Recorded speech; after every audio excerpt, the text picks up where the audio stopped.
Hello बहुत बहुत धन्यवाद मंच असी साड़ी श्रोमणी अकाली दल की सारी सीनियर लीडरशिप इतों के कैंडिडेट सरदार ओंकार सिंह जी राजा सामने बैठे ने अति सत्कारयोग गुरु प्यारी साध संगत जी गज बज के फतेह बुलाओ। वाहिगुरु जी का खालसा वाहिगुरू जी की फतेह।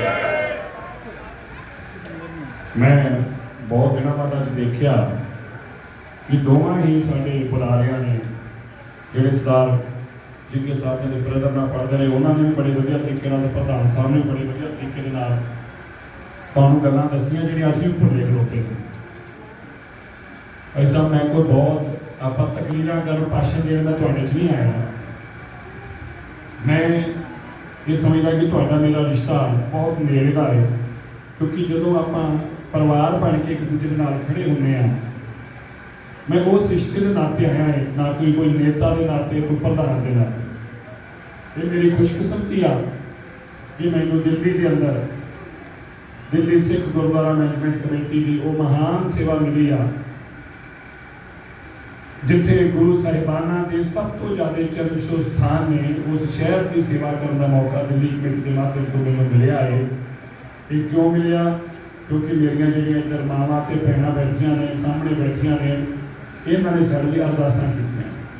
माता जी मैं हमेशा ही कहना है एक माँ की अरदास रब नूं सुननी पैंदी आ साडे वास्ते ते अनेकां मावां रोज़ अरदासां करदियां ने इस करके रब नूं साडी गल भी सुननी पई ते साडी ते किरपा और रहमत भी मालिक नूं करनी पई।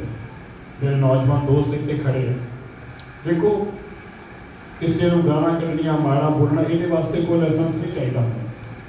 फिर साढ़े विरोधी ने माता जी उस हमेशा गालें करते हैं बदतमीजी ना बोलते हैं असी तो कभी भी उन्होंने सत्कार तो बिना अज तक नहीं बोले असी साफ कह के बोलते हैं क्योंकि सानू जो संस्कार मिले अस उहदे मुताबिक चलांगे लेकिन उन्होंने बोल बाणी अपनी कौम को बदनाम करती है। मैं तुहानूं याद कराना चाहना है 2012-13 जी वाक्य की गल कर रही सी सरना साहब जी के साहब से किरपाना नाल वार कर रहे सी जी के साहब रो रो के लोगों को दस रहे सी अजकल सरना साहब जी के साहब वास्ते वोटा मंग रहे हैं। दूजे पासे सरना साहब जी के साहब बहुत माड़ा कहते थे जी के साहब सरना साहब के पिता जी और उन्होंने बारे च दसते सी कि उन्होंने हॉस्पिटल वेचे ने। मैं बस एक गल जरूर कहना चाहना माता जी ये एमएलए की इलैक्शन नहीं हैगी ये गुरुद्वारा कमेटी है। जे तुसीं अपने उस इष्ट दे सच्चे नहीं जिस गुरु घर के बारे ये कहते जी के साहब कि परमजीत सिंह सरना जी ने माड़े काम किए हैं परमजीत सिंह सरना हरविंदर सिंह सरना जी कहते मनजीत जी के ने माड़े काम किए हैं यदा मतलब तुसीं गुरु के सच्चे नहीं है ना तुसीं ते सिर्फ कुर्सी के भुखे जे दोवां ने एक दूजे जफ्फी पा ली जाके। जे गुरु के सच्चे तेरे मन सेवा होगी ना फिर तुसीं ये काम ना करते तुसीं कहते गुरु दोखियां नाल नहीं खड़े होवांगे सेवा मार्ग दऊगा पर गुरु दोखियां नाल जाके खड़े नहीं होवांगे। मैं तो माड़ा कह रही तुसीं माड़ा कह रहे मैं तुहाडी भाषा ही तुहानूं दस रहा माता जी। भैन जी अज सिक्खी जिहड़ियां किरपाना ला ला के इन्होंने पग्गां ला ला के लोगों दी रोलियां सिक्खी नूं रोलण दा काम कीता खालसा जी। अज सिक्खी हिमालय के पर्वत दी उठी सिक्खी की शान वधाउण दा काम कीता दिल्ली दी संगत ने दिल्ली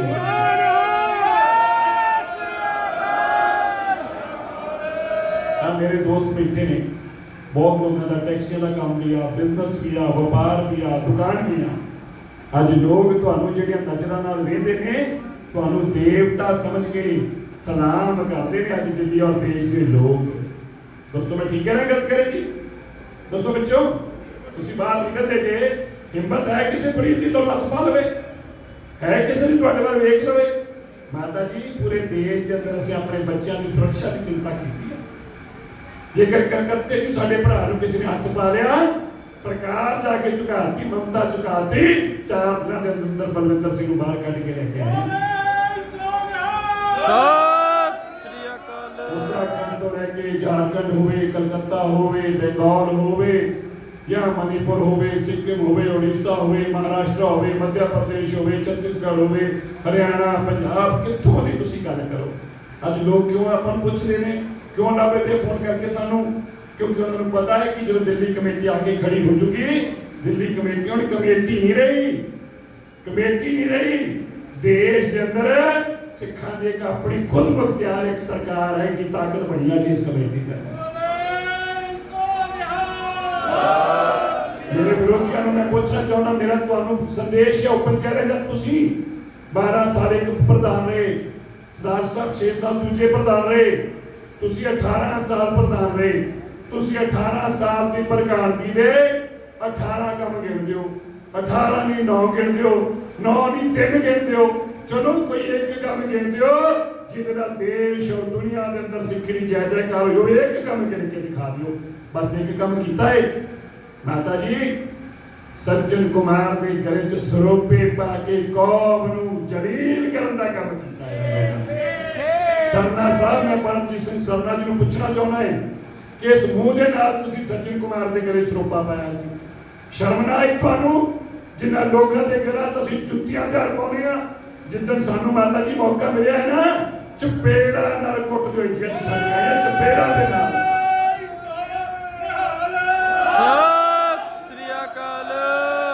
ਤੁਹਾਨੂੰ याद है ਤੁਹਾਡੇ ਇੱਥੇ ਨਹੀਂ ਸੀਗਾ ਬਦਮਾਸ਼ ਬਣਦਾ ਸੀ ਮੇਰੀ ਪਾਲਪੁਰ ਦਾ ਕੋਰਟ ਦੇ ਵਿੱਚ, ਪਟਿਆਲਾ ਹਾਊਸ ਕੋਰਟ ਦੇ ਵਿੱਚ 200 ਪੁਲਿਸ ਵਾਲਿਆਂ ਚੋਂ ਧੂ ਕੇ ਬਾਹਰ ਲੈ ਕੇ ਆਂਦਾ ਤੇ ਜੁੱਤੀਆਂ ਨਾਲ ਸੇਵਾ ਕਰਕੇ ਭੇਜਿਆ ਜੇਲ੍ਹ ਚ ਜੁੱਤੀਆਂ ਦੇ ਨਾਲ। ਅਸੀਂ ਆਪਣੀ ਕੌਮ ਦੀ ਤਾਕਤ ਔਰ ਹੋਂਦ ਨੂੰ ਬਰਕਰਾਰ ਰੱਖਣ ਵਾਲੇ ਲੋਕ ਹਾਂ। ਮਰ ਜਾਵਾਂਗੇ, ਸਿਰ ਕਟਾ ਦੇਵਾਂਗੇ, ਪਰ ਕਦੀ ਕਿਸੇ ਅੱਗੇ ਝੁਕਾਣੇ ਕੇ ਨਹੀਂ। ਅੱਜ ਸਰਕਾਰ ਨੇ ਲੱਖ ਯਤਨ ਕਰਕੇ ਦੇਖ ਲਏ ਮੈਨੂੰ ਝੁਕਾਉਣ ਦੇ, मुकदमे दर्ज करके देख ले, यूपी उत्तर प्रदेश अरेस्ट करके देख लिया, जो जो कर दसते मैं क्या अपने भरावां नाल खड़े हाँ। एक किसान साडे वीर ने, साडा अन्नदाता है, जिन्हां दे सिरां ते दस्तारां सजियां ने, गर्दन कटवा दांगे, गदार नहीं खावांगे, खलोवांगे अपने सरदारां नाल जा जदों जाके जेलां च बंद कर रहे सी। सत श्री अकाल। मैं जी जो जेलां च बंद कर रहे सी ना, एडा दहशत दा माहौल सी। मैं तुहानू भी खालसा जी पुछदा, सरना साहब आउणगे, जीके साहब आउण, पुछते लो तुसीं उधर किहड़ी कुर्सी थल्ले मेज थल्ले लुके सी, तो दस दिओ। असीं ते सीना चौड़ा करके देश के हर टीवी चैनल ते खलो के सरकार नूं ललकारिया सी। दसो मैं ठीक है? कोई चोरी नहीं। सारे नेशनल चैनल, जी टीवी, आज तक, रिपब्लिक टीवी, कोई देश का चैनल जांदे सी ललकार के कहते सीगे साडे सिख बेगुनाह है, जेलां च बाहर लैके आवांगे। वो कहते सी तुसीं गद्दारां दा साथ दे रहे जे, असीं कहते सी असीं सरदारां दा साथ दे रहे हां, देश दे असली वारसां दा साथ असीं दे रहे हां। तुसीं गद्दार जिहड़े सानूं बदनाम कर रहे हो। अज दुनिया के अंदर कोई माता जी चैनल तुसीं सुन के हैरान हो गए माता जी, जिहड़े चैनलां च अमरीका दे राष्ट्रपति की फोटो छपदी है ना, इंडिया के नहीं, अमरीका के राष्ट्रपति जेड़े पेपरां के अंदर अमरीका के राष्ट्रपति की फोटो छपदी आ। वाशिंगटन पोस्ट वर्ल्ड की सब तो ताकतवर कंट्री के सब कैपिटल का सब तो इंपॉर्टेंट पेपर आ, ਉਹਦੇ ਚ ਤੁਹਾਡੀ ਗੱਲ ਛਪਦੀ ਹੈ, ਦਿੱਲੀ ਕਮੇਟੀ ਦੀ ਗੱਲ ਉਹਦੇ ਚ ਛਪਦੀ ਆ। ਇਹ ਸਿੱਖਾਂ ਦਾ ਮਾਣ ਵਧਿਆ ਦੁਨੀਆ ਚ। ਸਤਿ ਸ਼੍ਰੀ ਅਕਾਲ। BBC ਦਾ ਚੈਨਲ ਬ੍ਰਿਟਿਸ਼ ਬ੍ਰੌਡਕਾਸਟਿੰਗ BBC 3 ਦਿਨ ਤੱਕ ਦਿੱਲੀ ਦੇ ਸਿੱਖਾਂ ਦੀ ਖਬਰ ਉਹਨਾਂ ਨੇ ਆਪਣੇ ਸੋਸ਼ਲ ਮੀਡੀਆ ਦੇ ਪਲੇਟਫਾਰਮ ਤੇ 1 ਨੰਬਰ ਰੱਖੀ। 3 ਦਿਨ ਤੱਕ ਕਿਤਨਾ ਸਿੱਖਾਂ ਨੇ 400 ਬੈੱਡ ਦਾ ਹਸਪਤਾਲ 12 ਦਿਨ ਚ ਬਣਾਇਆ। RT चैनल वर्ल्ड का कोई चैनल नहीं बचा जिहड़ा सिखां दी उपमा नहीं करदा। और ये उपमा कित्थों तक पहुंची? फ्रांस के राष्ट्रपति ने तुहाडे वास्ते 2.5 करोड़ की लागत का 100 बेड का ऑक्सीजन प्लांट भेजा फ्रांस तो जहाज लद के। सरदार साहब आई इज्जत है तुहाडी अज उत्थे फ्रांस का राष्ट्रपति गुरु तेग बहादुर साहब जी का नाम मैं लिख के ਉਹਦੇ ਉੱਤੇ ਡੱਬਿਆਂ ਤੇ ਲਿਖਦਾ ਏ ਗੁਰੂ ਤੇਗ ਬਹਾਦਰ ਕੋਵਿਡ ਹਸਪੀਟਲ। ਸਾਡਾ ਸੀਨਾ ਚੌੜਾ ਹੋ ਗਿਆ ਵੇਖ ਸਿੱਖੀ ਦੀ ਗੱਲ। ਫਰਾਂਸ ਦੇ ਲੋਕ ਰਾਸ਼ਟਰਪਤੀ ਵੀ ਗੁਰੂ ਤੇਗ ਬਹਾਦਰ ਜੀ ਦਾ ਨਾਮ ਲੈ ਰਿਹਾ। क्या ਤੁਸੀਂ ਗੱਲ ਕਰੋ ਅਮਰੀਕਾ ਤੋਂ ਵੈਂਟੀਲੇਟਰ ਆ ਰਹੇ, ਇੰਗਲੈਂਡ ਤੋਂ ਵੈਂਟੀਲੇਟਰ, ਆਸਟ੍ਰੇਲੀਆ ਦੀ ਸਰਕਾਰ $3 ਲੱਖ ਭੇਜਦੀ, ਪੌਣੇ 2 ਕਰੋੜ ਪੌਣੇ 2 ਲੱਖ ਨਹੀਂ ਦਿੰਦਾ ਕੋਈ ਕਿਸੇ ਨੂੰ। ਕਿੱਥੇ? पूरी दुनिया सिक्खी की जय जयकार हो रही है। और साडे वाले जिहड़े इत्थे ने गाना कढदे ने, गंद बोलते हैं, कौम नूं बदनाम करते हैं, ਇਹਨਾਂ ਨੂੰ ਇੱਕੋ ਹੀ ਬਸ ਦਿਖਦਾ ਹੈ। ਜੇ ਤੁਹਾਨੂੰ ਪੁੱਛੋ ਨਾ ਪਰਮਜੀਤ ਸਿੰਘ ਸਰਨਾ ਵਾਸਤੇ ਸਾਰੇ ਲੋਕ ਗੰਦੇ ਆ। ਮੈਂ ਇੱਕ ਦਿਨ ਭਾਈ ਸਾਹਿਬ ਬੈਠਾ ਸੀਗਾ, ਰਾਜਾ ਜੀ ਸੁਣਿਓ ਜੀ, ਮਾਤਾ ਜੀ ਮੈਂ ਪੰਜਾਬੀ ਬਾਗ ਨਾਲ ਮੀਟਿੰਗ 'ਚ ਬੈਠਾ ਸੀ, ਬਹੁਤ ਦਿਨ ਪੁਰਾਣੀ ਗੱਲ ਹੋ ਗਈ। ਮੈਂ ਕਿਹਾ ਇਹਨੂੰ ਸਾਰੇ ਗੰਦੇ ਦਿਖਦੇ ਆ, ਇਹਨੂੰ ਕੋਈ ਚੰਗਾ ਵੀ ਦਿਖਦਾ ਹੈ। ਇੱਕ ਮਾਂ ਖੜੀ ਹੋ ਗਈ, ਕਹਿੰਦੀ ਪੁੱਤ ਇੱਕ ਦਿਖਦਾ ਹੈ। ਮੈਂ ਕਿਹਾ ਕੌਣ? ਕਹਿੰਦੀ ਰਾਜੀਵ ਗਾਂਧੀ ਦਾ ਪੁੱਤਰ ਰਾਹੁਲ ਗਾਂਧੀ ਨੂੰ ਬੜਾ ਚੰਗਾ ਲੱਗਦਾ ਹੈ। ਬਸ ਕੋਈ ਚੰਗਾ ਲੱਗਦਾ ਜਿਹਦੇ ਪੈਰਾਂ 'ਚ ਜਾ ਕੇ ਬੈਠਦਾ। ਕੌਮ ਨੂੰ ਬਦਨਾਮ ਕਰਨ ਦਾ ਕੰਮ ਖਾਲਸਾ ਜੀ ਕੀਤਾ। ਸਰਦਾਰ ਸਾਹਿਬ ਕੌਮ ਉਦੋਂ ਜਿਹਦੇ ਜੀ ਮਰ ਗਈ ਜਿੱਦਣ ਰਾਹੁਲ ਗਾਂਧੀ ਦੇ ਪੈਰਾਂ 'ਚ ਜਾ ਕੇ ਗੁਰੂ ਤੇਗ ਬਹਾਦਰ ਸਾਹਿਬ ਦੇ ਮੈਮੋਰੀਅਲ ਬਣਦੇ ਨੇ, ਉਹ ਪੌੜੀ ਥੱਲੇ ਬੈਠਾ ਚੌਕ ਤੇ। ਮੈਂ ਠੀਕ ਹੈ ਨਾ ਗਲਤ ਕਹਿ ਰਿਹਾ? ਦੱਸੋ ਜੀ ਮੈਂ ਠੀਕ ਹੈ ਨਾ ਗਲਤ ਕਹਿ ਰਿਹਾ? ਸਾਨੂੰ ਕੋਈ ਕਹਿ ਦੇਵੇ, ਮੈਨੂੰ ਉੱਥੇ ਓਪਨਿੰਗ ਤੇ ਕਹਿਤਾ ਸੀਗਾ ਕਰਤਾਰਪੁਰ ਦੀ, ਕਹਿੰਦੇ ਜੀ ਤੁਸੀਂ ਪਿਛਲੀ ਸੀਟ ਤੇ ਬੈਠਣਾ ਹੈ। ਮੈਂ ਕਿਹਾ ਕਿਉਂ ਬੈਠੇ ਪਿੱਛੇ? ਕਹਿੰਦੇ ਜੀ ਦੂਜੀ ਸੀਟ ਤੁਹਾਡੀ ਆ। ਮੈਂ ਕਿਹਾ ਦੂਜੀ ਨਹੀਂ, ਖਾਲਸੇ ਦੀ ਪਹਿਲੀ ਸੀਟ ਹੋਊਗੀ। ਕਹਿੰਦੇ ਜੀ ਮੰਤਰੀ ਬੈਠਣੇ ਆ। ਮੈਂ ਕਿਹਾ ਕਿੰਨੇ ਮੰਤਰੀ ਆ ਕੈਬਨਿਟ 'ਚ? ਕਹਿੰਦੇ 50। ਮੈਂ ਕਿਹਾ ਦਿੱਲੀ ਕਮੇਟੀ ਦੇ ਪ੍ਰਧਾਨ ਕਿੰਨੇ ਆ? ਕਹਿੰਦੇ ਇੱਕ। ਮੈਂ ਕਿਹਾ ਸਿੱਖਾਂ ਦੀ ਨੁਮਾਇੰਦਗੀ ਕਰਦੇ ਆ, ਜੂਤੇ ਸਾਫ਼ ਕਰਾਂਗੇ, ਕੋਈ ਦਿੱਕਤ ਨਹੀਂ, ਜੋੜੇ ਝਾੜਦੇ ਆ, ਪਰ ਜਦੋਂ ਸਿੱਖ ਦੀ ਨੁਮਾਇੰਦਗੀ ਕਰਨ ਦੇ ਤੌਰ ਤੇ ਬੈਠਾਂਗੇ, ਪ੍ਰਧਾਨ ਮੰਤਰੀ ਨਾਲ ਬੈਠਾਂਗੇ, ਨਹੀਂ ਤੇ ਨਹੀਂ ਬੈਠਾਂਗੇ। ਇਸ ਕਰਕੇ ਅੱਜ ਦੇਸ਼ ਦੇ ਅੰਦਰ ਮਾਤਾ ਜੀ ਤੁਹਾਡੀ ਗੱਲ ਹੋ ਰਹੀ ਆ, ਮੈਂ ਤੁਹਾਨੂੰ ਇਹ ਵਾਅਦਾ ਕਰਕੇ ਜਾਣਾ ਹੈ, ਜੋ ਅਸੀਂ ਕੀਤਾ ਹੈ ਨਾ, ਸਾਡਾ ਪਰਪਸ ਇਹ ਆ। ਗੁਰੂ ਗੋਬਿੰਦ ਸਿੰਘ ਪਾਤਸ਼ਾਹ ਨੇ ਆਪਾਂ ਨੂੰ ਬਹੁਤ ਵੱਡੀ ਤਾਕਤ ਬਖਸ਼ੀ ਸੀ। ਸਾਡੇ ਸਿਰ ਤੇ ਤਾਜ ਸਜਾ ਕੇ ਸਾਨੂੰ ਦੁਨੀਆ ਦਾ ਸਭ ਤੋਂ ਤਾਕਤਵਰ ਰੂਪ ਦਿੱਤਾ ਸੀ। ਬਸ ਗਲਤੀ ਇਹ ਹੋ ਗਈ, ਇਹੋ ਜਿਹੇ ਲੋਕ ਕੁਰਸੀਆਂ ਤੇ ਆ ਗਏ ਜਿਨ੍ਹਾਂ ਸਿੱਖੀ ਰੋੜ ਕੇ ਰੱਖ ਦਿੱਤੀ। ਸਾਡਾ ਇੱਕ ਹੀ ਪਰਪਸ ਆ, ਦੁਨੀਆ ਦਾ ਹਰ ਇਨਸਾਨ ਜਦੋਂ ਸਿੱਖ ਵੱਲ ਦੇਖੇ ਉਹਦੇ ਪੈਰੀ ਜਾ ਕੇ ਹੱਥ ਲਵੇ, ਕਰੇ ਯਾਰ ਕਮਾਲ ਕਰਤੀ ਤੁਸੀਂ, ਸਾਡੀ ਇੱਕੋ ਸੋਚ ਹੈ, ਸੋਚ ਨੂੰ ਸਾਬਤ ਕਰਕੇ ਦਿਖਾਣਾ ਹੈ ਪੂਰੀ ਦੁਨੀਆ ਦੇ ਅੰਦਰ। ਔਰ ਮੈਂ ਤੁਹਾਨੂੰ ਬੇਨਤੀ ਕਰਾਂ, ਅੱਜ ਸਾਡੇ ਸਕੂਲ ਦਿੱਲੀ ਦੇ ਕੱਲੇ ਬਾਤਰ ਸਕੂਲ ਹੈ ਜਿੱਥੇ 100% ਦੀ ਸੈਲਰੀ ਦੇ ਰਹੇ। ਇਹ ਜਿਹੜੇ ਸਕੂਲਾਂ ਨੂੰ ਡੋਬ ਕੇ ਚਲੇ ਗਏ ਸੀਗੇ, 4-4 ਮਹੀਨੇ ਤਨਖਾਹਾਂ ਨਹੀਂ ਮਿਲ ਰਹੀਆਂ ਸੀਗੀਆਂ। ਅੱਜ ਉਹਨਾਂ ਟੀਚਰਾਂ ਨੂੰ ਜਾ ਕੇ ਪੁੱਛੋ, ਟੀਚਰ ਇੱਕੋ ਗੱਲ ਤੁਹਾਨੂੰ ਕਹੂਗੀ, ਭਾਈ ਸਿਰਸੇ ਨੂੰ ਵਾਪਸ ਲੈ ਆਇਓ ਜੀ। ਤੁਸੀਂ ਗੁਰਦੁਆਰੇ ਦੇ ਸਟਾਫ ਨੂੰ ਜਾ ਕੇ ਪੁੱਛੋ, ਸਟਾਫ ਦਾ ਇੱਕ ਮੁਲਾਜ਼ਮ ਤੁਹਾਨੂੰ ਕਹੂਗਾ ਆ ਕਮੇਟੀ ਨਾ ਜਾਣ ਦਿਓ, ਸਾਡਾ ਨੁਕਸਾਨ ਹੋ ਜਾਊਗਾ। ਇਹੀ ਕਾਰਨ ਜਿਹੜੀ ਗੱਲ ਇਹਨਾਂ ਨੇ ਕਹੀ ਨਾ, ਤੁਸੀਂ ਸੁਣ ਕੇ ਹੈਰਾਨ ਹੋ ਜਾਓਗੇ, 70% ਦੀ ਵੋਟ, 70 ਰਿਕਾਰਡ ਟੁੱਟੂ ਹੈ ਕਿ ਰਿਕਾਰਡ ਦੇਸ਼ ਦਾ 70% ਦੀ ਵੋਟ ਸਾਡੇ ਕੈਂਡੀਡੇਟ ਨੂੰ ਪੈ ਰਹੀ ਆ। ਕਿਉਂ ਪੈ ਰਹੀ ਆ? ਗੁਰੂ ਤੇਗ ਬਹਾਦਰ ਸਾਹਿਬ ਮਹਾਰਾਜ ਦੀ ਕਿਰਪਾ ਸਦਕੇ ਪੈ ਰਹੀ ਹੈ। ਗੁਰੂ ਸਾਹਿਬ ਕਿਰਪਾ ਕਰ ਰਹੇ ਆ। जिस पार्टी ने सिंबल खोए गए, रद्द की थी पार्टी, गुरु ने आप सहाय होके 3 वाला इलेक्शन लड़ाने वास्ते कोर्टां च गए। गुरु ने इलेक्शन नहीं रुकन दी, गुरु का मानिया, दिल्ली की संगत का मानिया। मैं तो एक वादा करके चलिया, तुसीं इन्हां दी सोच और साडी सोच दा अंतर देखियो। असीं वो लोग जिन्होंने कोविड के लोगों के जानी नुकसान होए, उन्होंने पेंशन लाने की गल की, उन्होंने आर्थिक मदद करने की गल की, इन्हां कोर्ट तो जाके रिपोर्ट का काम किया। ਅਸੀਂ ਆਪਣੇ ਰਾਗੀ ਢਾਡੀ ਕੀਰਤਨੀਆਂ ਨੂੰ ਆਰਥਿਕ ਪੈਸੇ ਦੇਣ ਦੀ ਗੱਲ ਕੀਤੀ, ਅਮਦਾਦ ਇਹਨਾਂ ਕੋਰਟ ਤੋਂ ਰੁਕਾਉਣ ਦਾ ਕੰਮ ਕੀਤਾ। ਅਸੀਂ ਜਸਮੀਤ ਸਿੰਘ ਨੂੰ, ਮਨਮੀਤ ਕੌਰ ਨੂੰ ਔਰ ਉਹਦੇ ਘਰ ਵਾਲੇ ਨੂੰ ਨੌਕਰੀ ਦੇ ਕੇ ਮਕਾਨ ਦਿੱਤਾ। ਇਹਨਾਂ ਦਾ ਮਕਾਨ ਖੋਲਿਆ, ਨੌਕਰੀ ਕੋਰਟ ਤੋਂ ਸਟੇ ਲਵਾ ਕੇ। ਅੱਜ ਉਹ ਬੇਟੀ ਕੱਲ ਤੋਂ ਲਾਪਤਾ, ਉਹਦਾ ਕੁਝ ਪਤਾ ਨਹੀਂ ਲੱਗ ਰਿਹਾ ਕਿ ਡਿਪਰੈਸ਼ਨ ਚੋਂ ਕੁੜੀ ਆ ਗਈ। ਇਹ ਇਹਨਾਂ ਦੇ ਪਾਪ ਨੇ। ਦੱਸੋ ਇਹ ਉਹਦੇ ਸਕੇ ਨਹੀਂ ਹੋਏ। ਵੋਟਾਂ ਪਿੱਛੇ ਹਸਪਤਾਲ ਦਾ ਕੰਮ ਕਰਦਾ, ਜਿਹੜਾ 18 ਸਾਲ ਤੋਂ ਖੰਡਰ ਕਰਦਾ ਸੀ ਹਸਪਤਾਲ। ਪਤਾ ਨਹੀਂ ਤੁਹਾਨੂੰ ਮੈਨੂੰ ਕਿੰਨੀ ਲੋੜ ਪੈਣੀ ਸੀ, ਹਰ ਜ਼ਰੂਰਤਮੰਦ ਜੋ ਹਸਪੀਟਲ ਕੰਮ ਹੋਣਾ ਸੀਗਾ, ਉਹ ਕੰਮ ਨੂੰ ਤਿਆਰ ਪਏ ਹਸਪੀਟਲ ਨੂੰ ਰੁਕਵਾਤਾ ਕੋਰਟ ਤੋਂ ਜਾ ਕੇ। ਪਤਾ ਹੈ ਨਾ ਤੁਹਾਨੂੰ? ਪਤਾ ਹੈ ਨਾ? ਇਹ ਸੋਚ ਹੈ ਇਹਨਾਂ ਦੀ। ਮਾਫ ਕਰਿਓ, ਇਹ ਤੇ ਬਿਲਡਿੰਗਾਂ ਢਾਉਣ ਵਾਲੇ ਲੋਕ ਆ, ਬਣਾਉਣ ਵਾਲੇ ਲੋਕ ਨਹੀਂ ਹੈਗੇ। ਬਸ ਮੈਂ ਆਪਦੇ ਚਰਨ 'ਚ ਬੇਨਤੀ ਕਰਕੇ ਚੱਲਿਆ। ਮੈਂ ਓਂਕਾਰ ਰਾਜੇ ਦੀ ਅਗਰ ਗੱਲ ਕਰਾਂ, ਦੇਖੋ ਮੈਂ ਕੋਈ ਕਦੀ ਗਲਤ ਗੱਲ ਨਹੀਂ ਬੋਲਦਾ ਕਿਸੇ ਦੀ। ਤੁਸੀਂ ਮੇਰੇ ਸਾਰੇ ਭਾਸ਼ਣ ਸੁਣ ਲਿਓ। ਜਿਹੜਾ ਕੈਂਡੀਡੇਟ ਹੈਗਾ ਹੈ, ਜਿਹੋ ਜਿਹਾ ਹੈਗਾ ਉਹਦੇ ਬਾਰੇ 'ਚ ਬੋਲ ਕੇ ਜਾਣਾ ਹੈ। ਓਂਕਾਰ ਰਾਜਾ ਮਿਹਨਤੀ ਆ। ਰਾਤ 2 ਵਜੇ ਇੱਕ ਵਾਰ ਫੋਨ ਕਰਕੇ ਮੈਨੂੰ ਕਿਹਾ ਕਿ ਸਵੇਰੇ 5 ਵਜੇ ਯੂਪੀ ਚੱਲਣਾ ਹੈ। ਧੁੰਦ ਬੁਰੇ ਹਾਲਾਤ ਸੀ। ਰਾਤ 2 ਵਜੇ ਫੋਨ ਮੇਰਾ ਸੁਣਿਆ ਤੇ ਸਵੇਰੇ 5 ਵਜੇ ਬਾਰਡਰ ਦੇ ਨਾਲ ਮੇਰੇ ਖੜਾ ਸੀਗਾ। ਤੁਸੀਂ ਦੇਖਿਆ ਹੋਣਾ ਸਾਡੇ ਨਾਲ ਜਗ੍ਹਾ ਜਗ੍ਹਾ ਪਹੁੰਚਦਾ ਹੈ। ਆਪਾਂ ਨੂੰ ਐਸੇ ਜੁਝਾਰੂ ਲੋਕ ਚਾਹੀਦੇ ਨੇ ਜਿਹੜੇ ਆਪਣੇ ਕੌਮ ਦੀ ਗੱਲ ਕਰ ਸਕਣ। ਮੈਂ ਤੁਹਾਡੇ ਚਰਨਾਂ 'ਚ ਬੇਨਤੀ ਕਰਕੇ ਚੱਲਿਆ ਮਾਤਾ ਜੀ, ਸਾਨੂੰ ਦੁਬਾਰਾ ਮੌਕਾ ਮਿਲੂਗਾ ਮਹਾਰਾਜ ਦੀ ਕਿਰਪਾ ਦੇ ਨਾਲ। ਇੱਕ ਰਿਕਾਰਡ ਮਤ ਨਾਲ ਲੋਕ ਵੋਟ ਪਾਉਣ ਜਾ ਰਹੇ ਨੇ, ਰੱਖੜੀ ਦਾ ਦੇਣ ਆ। ਕਈ ਲੋਕ ਆਪਣੇ ਇੱਧਰ ਉੱਧਰ ਚਲੇ ਜਾਂਦੇ ਨੇ, ਵੋਟਾਂ ਪਾ ਕੇ ਜਾਇਓ। ਇੰਨੀ ਗੱਲ ਸੋਚ ਲਿਓ, ਜੇ ਜਦੋਂ ਅਸੀਂ ਕੰਮ ਤੇ ਸੀ, ਭਾਵੇਂ ਬੀਬੀ ਦਾ ਜਨਮ ਦਿਨ ਹੋਵੇ, ਭਾਵੇਂ ਨਵਾਂ ਸਾਲ ਹੋਵੇ, ਭਾਵੇਂ ਰਿਸ਼ਤੇ 'ਚ ਵਿਆਹ ਹੋਵੇ, ਅਸੀਂ ਪਹਿਲਾਂ ਕੌਮ ਦੇਖੀ ਆ, ਆਪਣਾ ਪਰਿਵਾਰ ਨਹੀਂ ਦੇਖਿਆ, ਪਹਿਲਾਂ ਕੌਮ ਦੀ ਗੱਲ ਕੀਤੀ ਆ। ਜੇ ਤੁਸੀਂ ਸਾਨੂੰ ਅੱਜ ਇਸ ਸਮੇਂ ਆ ਕੇ ਇਹਨਾਂ ਸਾਰੀਆਂ ਚੀਜ਼ਾਂ ਨੂੰ ਭੁੱਲ ਕੇ, ਤਿਉਹਾਰ ਭੁੱਲ ਕੇ ਤੇ ਚੌਂਕ 'ਚ ਖੜੇ ਹੋ ਕੇ ਵੋਟ ਪਾਉਣ ਨੂੰ ਖੜੇ ਹੋ ਗਏ ਨਾ, ਤੇ ਲੋਕ ਵੀ ਇੱਕ ਗੱਲ ਦੇਸ਼ ਔਰ ਦੁਨੀਆ ਦੇ ਕਹਿਣਗੇ, ਇਹਨਾਂ ਸਿੱਖਾਂ ਦਾ ਏਕਾ ਦੇਖੋ, ਇਹ ਵੀ ਇੱਕ ਦੂਜੇ ਪਿੱਛੇ ਜਾਨ ਦੇਣ ਤੱਕ ਜਾਂਦੇ। ਆਪਾਂ ਸੰਦੇਸ਼ ਦਿਆਂਗੇ ਦੁਨੀਆ ਨੂੰ, ਔਰ ਗੁਰੂ ਸਾਹਿਬ ਦੀ ਕਿਰਪਾ ਨਾਲ ਆਪਣੀ ਨਵੀਂ ਕਮੇਟੀ ਆਉਣੀ ਆ।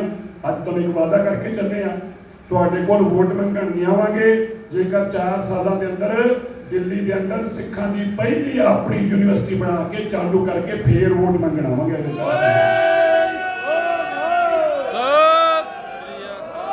ਦੂਜੀ ਗੱਲ, ਸਿੱਖਾਂ ਦਾ ਆਪਣਾ ਮੈਡੀਕਲ ਕਾਲਜ ਬਣਾ ਕੇ ਆ 125 ਬੈੱਡ ਹਸਪਤਾਲ ਨੂੰ 550 ਕਰਕੇ ਦਿੱਲੀ 'ਚ ਸਿੱਖਾਂ ਦਾ ਮੈਡੀਕਲ ਕਾਲਜ ਹੋਊਗਾ। ਫੇਰ ਤੁਹਾਡੇ ਤੋਂ 4 ਸਾਲ ਬਾਅਦ ਵੋਟ ਮੰਗਣ ਆਵਾਂਗੇ।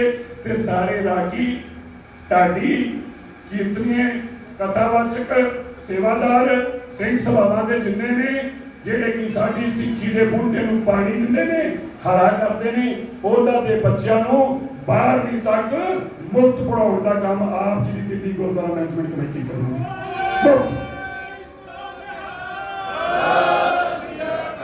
ਆਪਾਂ ਆਪਣੀ ਤਾਕਤ, ਆਪਣੀ ਕੌਮ 'ਚ ਇੱਕ ਤਾਕਤ ਪਾਉਣੀ ਆ। ਜ਼ਮੀਨ 'ਚ ਆਖਰੀ ਇਨਸਾਨ ਵੀ ਜਿਹੜਾ ਕਮਜ਼ੋਰ ਆ, ਉਸ ਨੂੰ ਤਾਕਤਵਰ ਬਣਾਉਣਾ ਹੈ, ਉਹਦੀ ਆਰਥਿਕ ਤੌਰ ਤੇ ਤਾਕਤ ਬਣਨੀ ਆ, ਤਾਂ ਕਿ ਜਦੋਂ ਵੀ ਕੋਈ ਸਿੱਖਾਂ ਨੂੰ ਦੇਖੇ ਤੇ ਚੜ੍ਹਦੀ ਕਲਾ 'ਚ ਦੇਖੇ। ਇਸ ਕਰਕੇ ਆਉਣ ਵਾਲੀ 22 ਤਰੀਕ ਨੂੰ ਪਾਰਟੀ ਦੇ ਚੁਣਾਵ ਨਿਸ਼ਾਨ ਤੇ ਮੋਹਰਾ ਲਾ ਕੇ ਓਮਕਾਰ ਸਿੰਘ ਰਾਜੇ ਨੂੰ ਦੁਬਾਰਾ ਮੈਂਬਰ ਬਣਾ ਕੇ ਦਿੱਲੀ ਕਮੇਟੀ ਦੀਆਂ ਜਿਹੜੀਆਂ ਗੱਲਾਂ ਕਰਦੇ ਪਏ ਸੀ ਨਾ ਸਰਦਾਰ ਸਾਹਿਬ, ਮੈਂ ਵੀ ਤੁਹਾਨੂੰ ਗੁਰੂ ਦੇ ਦਰ ਸਦਕੇ ਕਹਿ ਕੇ ਚੱਲਿਆ ਹੈ। ਭਾਈ ਸਾਹਿਬ, ਤੁਸੀਂ 40 ਕਿਹਾ ਨਾ, 45 ਸੀਟਾਂ ਆਉਣਗੀਆਂ, ਇੱਕ ਸੀਟ ਜਾ ਸਕਦੀ ਹੈ। ਵੱਧ ਤੋਂ ਵੱਧ ਗੁਰੂ ਤੇਗ ਬਹਾਦਰ ਸਾਹਿਬ ਜੀ ਦੀ ਕਿਰਪਾ ਰਹੂਗੀ, 46 ਚੋਂ 45 ਸੀਟਾਂ ਜਿੱਤ ਕੇ ਦੁਨੀਆ ਦਾ ਰਿਕਾਰਡ ਕਾਇਮ ਕਰਾਂਗੇ। ਔਰ ਇਹ ਵੀ ਗੱਲ ਦੱਸੀਏ, ਗੁਰੂ ਤੇਗ ਬਹਾਦਰ ਸਾਹਿਬ ਜੀ ਨੇ ਅੱਗੇ ਵੀ ਕਿਰਪਾ ਇੱਕ ਵਾਰ ਨਹੀਂ ਕੀਤੀ, 2 ਲੋਰਾਂ ਕੀਤੀ ਆ। ਆਪ ਜੀ ਦੇ ਦਾਸ ਦੇ ਬੱਚੇ ਦੇ ਨਾਮ 2 ਰਿਕਾਰਡ ਨੇ। ਇੱਕ ਦਿੱਲੀ ਦੇ ਅੰਦਰ ਸਭ ਤੋਂ ਜ਼ਿਆਦਾ ਵੋਟਾਂ ਦੇ ਨਾਲ ਮੇਰੀ ਧਰਮ ਪਤਨੀ ਸਭ ਤੋਂ ਜ਼ਿਆਦਾ ਵੋਟਾਂ ਨਾਲ ਸਭ ਦੀਆਂ ਜ਼ਮਾਨਤਾਂ ਜ਼ਬਤ ਕਰਾ ਕੇ ਅੱਜ ਤੱਕ ਦੇ ਦਿੱਲੀ ਦੇ ਰਿਕਾਰਡ 'ਚ ਸਭ ਤੋਂ ਜ਼ਿਆਦਾ ਵੋਟਾਂ ਜਿੱਤ ਕੇ ਪਹੁੰਚੀ। ਅੱਜ ਤੱਕ ਰਿਕਾਰਡ ਨਹੀਂ ਤੋੜਿਆ। ਔਰ ਦਾਸ ਖੁਦ ਦਿੱਲੀ ਦੇ ਅੰਦਰ ਪਹਿਲੀ ਵਾਰ ਰੂਲਿੰਗ ਪਾਰਟੀ, ਜਿਸ ਆਮ ਆਦਮੀ ਪਾਰਟੀ ਦਾ ਤੂਫਾਨ ਤੇ ਝੱਖੜ ਰੋਕਿਆ ਨਹੀਂ ਰੁਕਦਾ ਪਿਆ ਸੀਗਾ, ਉਸ ਤੂਫਾਨ ਝੱਖੜ ਵਾਲੀ ਪਾਰਟੀ ਦੀ ਜ਼ਮਾਨਤ ਜ਼ਬਤ ਕਰਾ ਕੇ ਐਮਐਲਏ ਬਣਿਆ ਸੀ। ਜ਼ਮਾਨਤ ਜ਼ਬਤ ਕਰਾ ਕੇ ਤੇ ਰਿਕਾਰਡ ਅੱਜ ਤੱਕ ਦਾ ਸਤਿ ਸ਼੍ਰੀ ਅਕਾਲ ਕੀਤਾ ਸੀ ਮੇਰੇ ਵੀਰ। ਬਿਲਕੁਲ ਧਿਆਨ ਨਾਲ ਰਿਕਾਰਡ ਕਾਇਮ ਕੀਤਾ ਸੀਗਾ ਸਾਰੀਆਂ ਪਾਰਟੀਆਂ ਜ਼ਮਾਨਤ ਜ਼ਬਤ ਕਰਾਉਣ ਦਾ। ਕਿਉਂ? ਕਿਉਂਕਿ ਸਾਡਾ ਵਿਸ਼ਵਾਸ ਵੀ ਗੁਰੂ ਦੇ ਚਰਨਾਂ 'ਚ ਆ। ਅਸੀਂ ਸਰਕਾਰੀ ਤਖਤਾਂ ਤੇ ਵਿਸ਼ਵਾਸ ਨਹੀਂ ਰੱਖਦੇ। ਤੇ ਸਾਡੇ ਲਈ ਉਹ ਮਾਤਾ ਜੀ ਬੈਠੇ ਨਾ, ਆ ਮਾਵਾ ਸਾਡੇ ਲਈ ਅਰਦਾਸ ਕਰਦੀਆਂ ਨੇ, ਤੇ ਜਦੋਂ ਮਾਂ ਅਰਦਾਸ ਕਰਦੇ ਰੱਬ ਨੂੰ ਸੁਣਨੀ ਪੈ ਜਾਂਦੀ, ਭਾਵੇਂ ਕੁਛ ਹੋ ਜਾਵੇ ਸੁਣਨੀ ਪੈ ਜਾਂਦੀ। ਆਪ ਦਾ ਬਹੁਤ ਬਹੁਤ ਧੰਨਵਾਦ ਮਾਤਾ ਜੀ, ਭੈਣ ਜੀ। ਇਹ ਅਰਦਾਸਾਂ ਜਾਰੀ ਰੱਖਿਓ ਜੇ ਸਰਕਾਰਾਂ ਨੂੰ, ਔਰ ਜਿੰਨੀਆਂ ਸਾਰੀਆਂ ਪਾਰਟੀਆਂ ਇਕੱਠੀਆਂ ਹੋ ਕੇ ਇੱਕੋ ਟੀਚੇ ਤੇ ਲੱਗੀਆਂ ਨੇ, ਸਾਨੂੰ ਹਰਾਉਣਾ ਹੈ। ਅਸੀਂ ਉਹਨਾਂ ਨੂੰ ਮੰਗਾਲ ਕੇ ਕਹੇ ਆ, ਭਾਈ ਇੱਕ ਪਾਸੇ ਸਰਕਾਰਾਂ ਦੇ ਤਖਤ ਹੋਣਗੇ, ਦੂਜੇ ਪਾਸੇ ਸਾਡੇ ਗੁਰੂ ਦਾ ਤਖਤ ਹੋਊਗਾ। ਸਰਕਾਰ ਵਾਲਿਓ, ਤੁਹਾਨੂੰ ਪਤਾ ਲੱਗ ਜੂਗਾ ਗੁਰੂ ਦਾ ਤਖਤ ਕਿੰਨਾ ਉੱਚਾ ਹੈ, ਤੁਹਾਡੀਆਂ ਜ਼ਮਾਨਤਾਂ ਜ਼ਬਤ ਹੋਣਗੀਆਂ। ਸੋ ਆਪ ਸਾਰਿਆਂ ਦਾ ਬਹੁਤ ਬਹੁਤ ਧੰਨਵਾਦ। ਵਾਹਿਗੁਰੂ ਜੀ ਕਾ ਖਾਲਸਾ, ਵੋਟ ਕਾਹਦੇ ਤੇ ਲਾਓਗੇ? ਪਾਰਟੀ ਦੇ। ਆ ਦੇਖੋ ਮਾਤਾ ਜੀ, ਆ ਹੈ ਮਾਤਾ ਜੀ ਦਾ ਜੋਸ਼।